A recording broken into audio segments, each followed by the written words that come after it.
Hello and welcome everyone. This is Minu at AngloLink. This is the 7th video in our series Learn the Tenses and the second video about future tenses. In the first video we looked at the differences between will and going to, and in this video we're going to look at the use of the present continuous tense, that's I'm doing, for a future action and contrast it with going to. By watching these two videos, you will have a good understanding of the three main forms that are used in English to speak about future actions.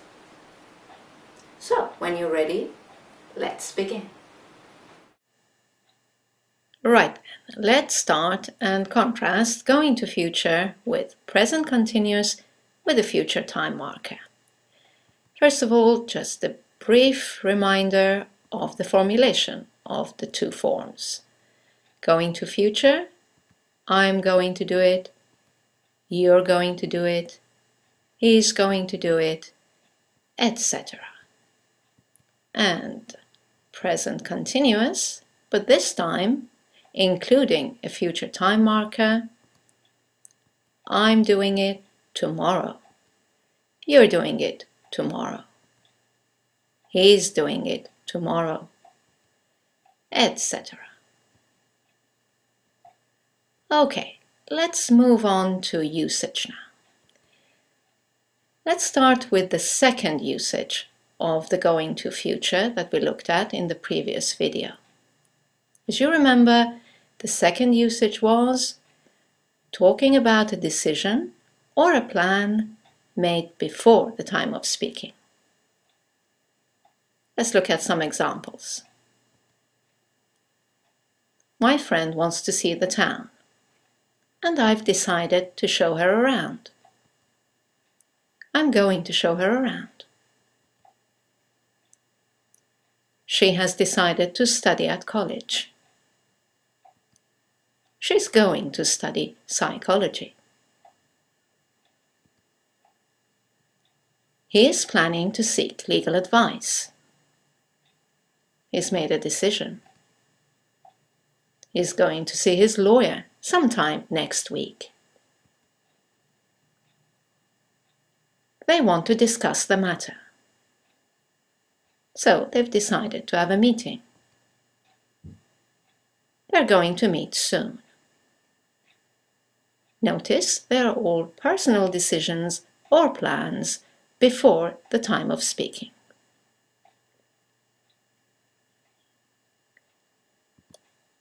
Let's have a look at when we use the present continuous plus a future time marker then.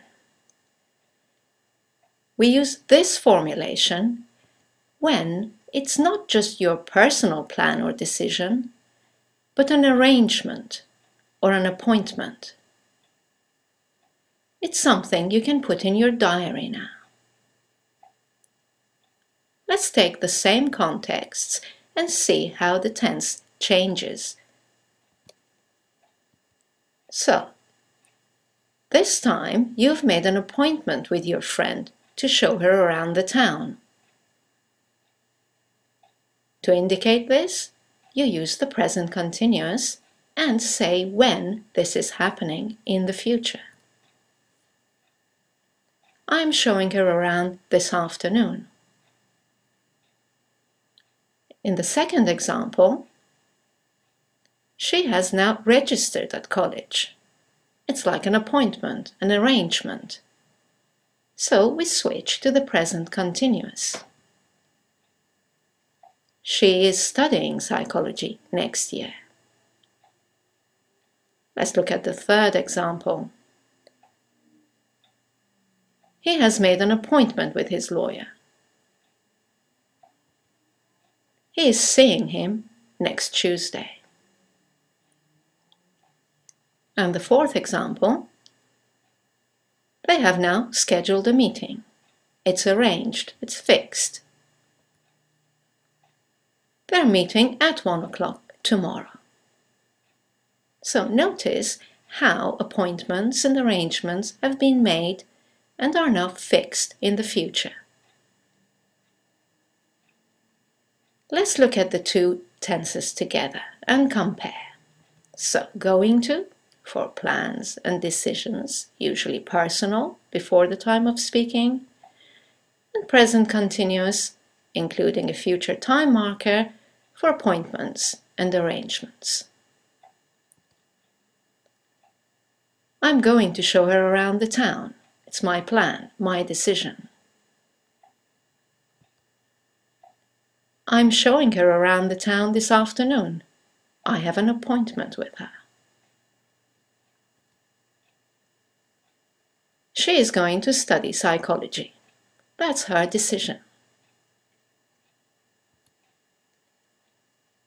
She is studying psychology at college next year. She is not registered for it. He is going to see his lawyer next week. That's what he's planning. He's meeting his lawyer on Tuesday. He has an appointment with him now.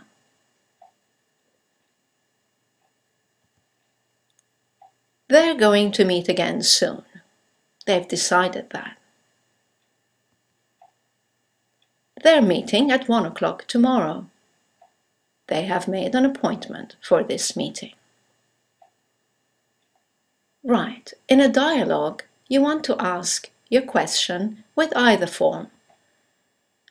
You can ask about their personal plans or about their arrangements. And they can choose the form that best fits their answer. They will tell you whether it's just a plan or an arrangement. So you can say, "What are you going to do tomorrow?"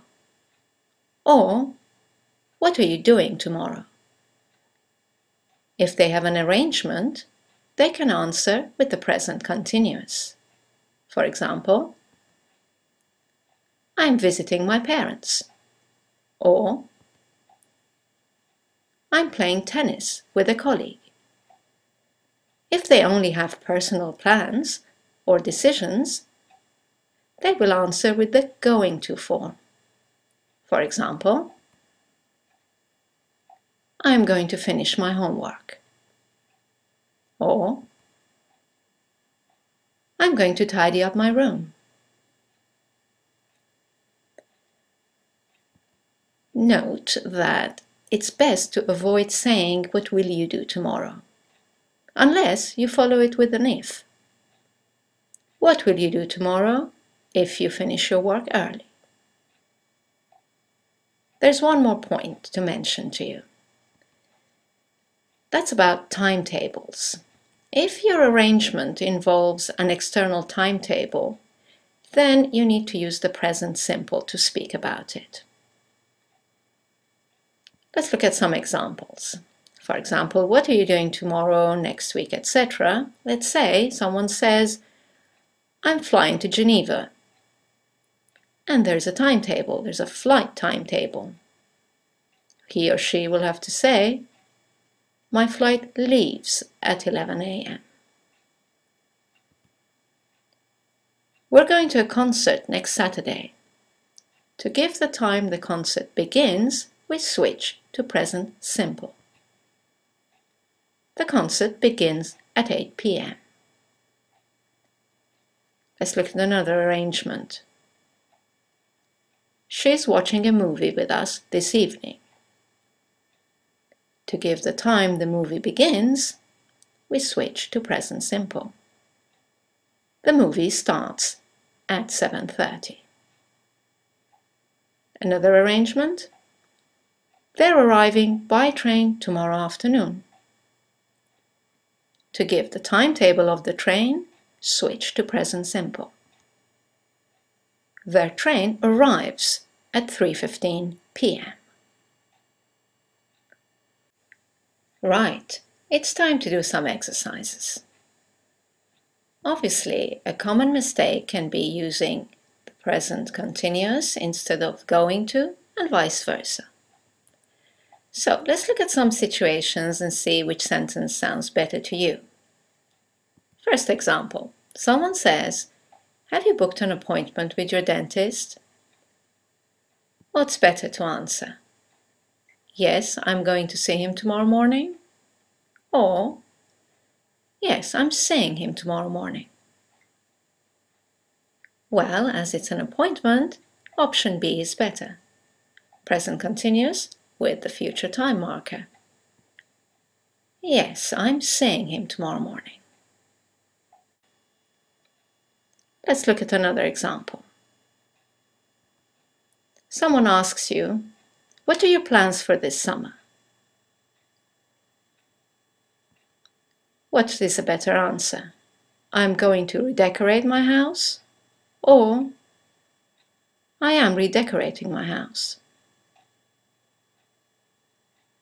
Well, it's your personal plan, you haven't made any arrangements, so A is more appropriate here. I'm going to redecorate my house. Next example. Someone asks, what are you doing this evening? Would you say, I'm going to have dinner with Jane? Or, I'm having dinner with Jane? B sounds better, because it's an appointment with Jane. She knows about it. And our last example. Is the light broken? What's the most appropriate answer here? Yes, the electrician is going to come tomorrow to fix it. Or, yes, the electrician is coming tomorrow to fix it.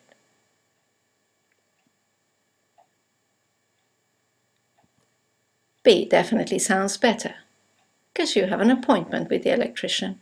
He's told you he's coming. Okay, let's finish our review of the future tenses by looking at this table that summarizes the uses of will, going to, and be doing.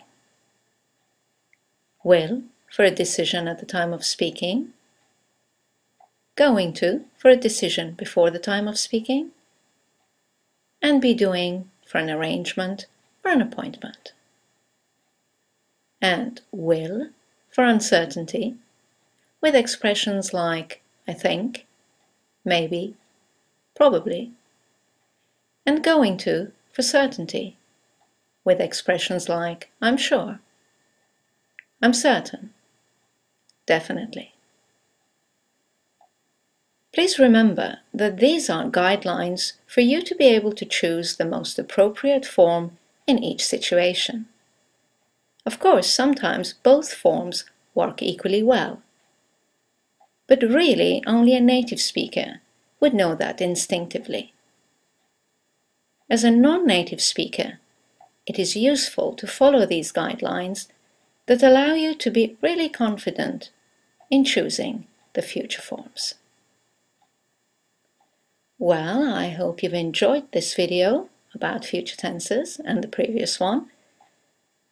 As you know, what you need to do next is to go on our website, anglolink.com, read the explanations again, and do the exercises to reinforce all these points. And I'd just like to say thank you for watching and see you in the next video. Bye now.